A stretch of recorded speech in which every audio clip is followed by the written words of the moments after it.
अस्सलाम वालेकुम दोस्तों जितने तेज़ और जिसको चतर बोलते हैं ना सियासतदान, ये चौधरी हैं। पाकिस्तान की तारीख में शायद जितने तेज़ और चतुर सियासतदान कोई हो।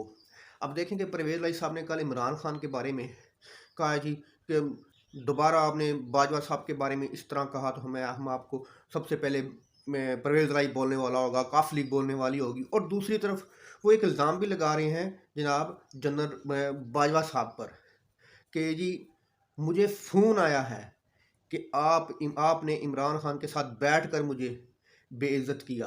तो वो विकेट के अभी भी विकेट के दोनों तरफ खेरे हैं। बेटा पहुंचा है इमरान खान के पास तो उसने कहा जी हम आपके साथ हैं, जी खुले दिल से आपके साथ हैं, जी जान से आपके साथ हैं। जी इमरान खान साहब ने मोने सलाई से कल वाज़ह पूछ लिया कि आप खुल के बता दें विकेट के किस तरफ खेल रहे हैं। कल दिन के वक्त फर्स्ट टाइम लगा लें, सेकंड टाइम लगा लें, कल दिन के वक्त चौधरी परवेज़ लाई साहब को दौरा पड़ा है कि कोई फ़ोन शून आया और कहा गया होगा कि आपकी सियासत ख़त्म कर देंगे, आपको ये कर देंगे, आपको वो कर देंगे।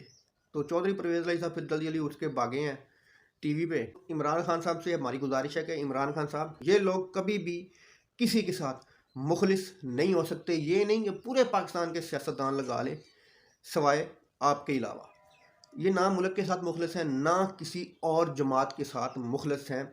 और परवेज़ लाई हो, जरदारी हो, नवाज शरीफ हो, शहबाज शरीफ हो, मफाद परस्त लोग हैं। ये अपने मफाद के लिए अपने ज़मीर का सौदा भी कर सकते हैं, अपने मुल्क का सौदा भी कर सकते हैं। तो इमरान खान साहब, ये चौधरी बरादरान या कोई भी और सियासतदान लगा लें, ये आपके साथ मुखलिस नहीं हो सकते, क्योंकि आप वाहिद बंदे हैं इस पाकिस्तान में जो कि इस मुल्क के साथ सिंसियर हैं, इस मुल्क के साथ मुखलिस हैं, इस मुल्क की आवाम के साथ मुखलिस हैं। और पाकिस्तान में कोई सियासतदान मौजूदा दौर में नहीं है कि जो कि इस मुल्क के साथ मुखलिस हो, इस आवाम के साथ मुखलिस हो। इन्होंने पहले भी आपको डसा है कि जाके नून लीग की गोद में बैठे और आपके सामने बड़ी डिमांड रखी कि हमें वज़ीर आला बनाएं तो आपके साथ मिलते हैं। मजबूरी थी, बनाना पड़ा। आपको ये बता दूँ कि ये नेक्स्ट टाइम भी शायद आपको हमसे ज़्यादा पता हो, आप हमसे ज़्यादा जानते हो कि बाद में भी आपको ब्लैकमेल करेंगे, बाद में भी आपको धोखा देंगे।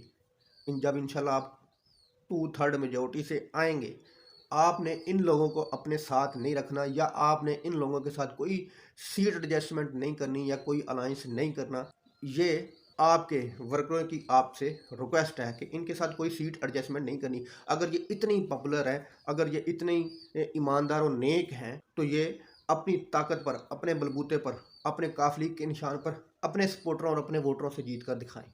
अगर ये कुछ 2-4 सीटें जीत भी गए तो इमरान खान साहब, हमारी रिक्वेस्ट है कि आपने इन लोगों को अपने साथ नहीं मिलाना। दोस्तों वीडियो अच्छी लगी तो लाइक करना, चैनल को सब्सक्राइब करना। अल्लाह हाफिज़।